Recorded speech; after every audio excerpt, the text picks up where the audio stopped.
Kung ang hanap mo sa burger ay grilled patty, tara na dito sa napuntahan namin sa May Marikina. Yung pwesto nila ay malapit lang sa LRT to Marikina Pasig Station. Simula nga doon, mga 3 to 5 minutes lang na paglalakad at makakarating na kayo dito sa May 1975 Old Fashioned Burgers. Dito sa may baba ng LRT station, lalakarin nyo lang to simula dito. Mas maganda gumamit kayo ng Google Maps para mas madali yung makita yung pwesto nila. Malapit nga lang din pala to sa May San Roque Elementary School. Pagdating nga namin dito, halos punuan sila at may nakapila pa for deliveries. Kaya bago kami umorder, inabisuhan na kami kung willing ba kami maghintay. Mas maganda agahan nyo yung pagpunta dito kung ayaw nyong pumila. Yung store hours naman nila dito simula 11 AM hanggang 12 midnight. Mag-aalas 6 na rin kasi to ng gabi kaya peak hours na rin. Yung presyo ng burger nila dito nagre-range from 105 to 189 pesos at may kasama na tong fries. At ito nga in-order namin yung double classic burger na may dalawang grilled beef patty, sliced cheese at bacon. At umorder rin kami nitong grilled cheeseburger. Pagka-serve nga sa amin ito, ang simple na itsura at mapapahanap ka kung nasan yung cheese. Yun pala nandito to sa pagitan ng bawat tinapay. Sa side naman, dahil akala namin walang kasamang fries yung burger, napa-order kami nitong burger fries pati na rin onion rings. Sa presyo naman nitong onion rings at fries, parehas 105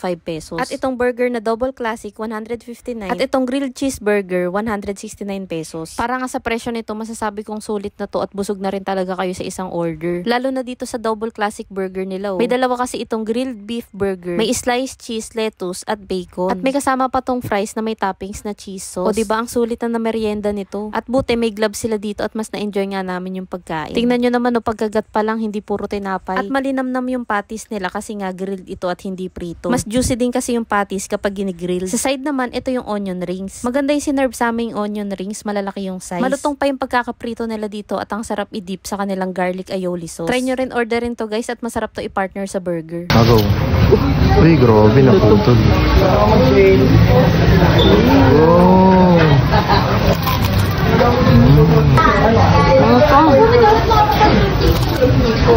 Sarap.